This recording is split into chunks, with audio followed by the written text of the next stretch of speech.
Hello everyone, welcome back to this channel. In this video, I will show you the easy and clear steps on how to turn on Open Firefox automatically when your computer starts up Windows 10. How to turn on Open Firefox automatically when your computer starts up Windows 10. Make sure you keep watching this video until the end.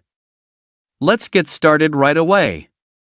Firstly, go straight to Firefox browser on your computer or laptop. This is the Firefox browser display. Next, move the cursor to the top right of the screen. There are lots of menu options here. Next, tap the three-line icon here. And a scrolling menu will appear like this. And tap the Settings menu here.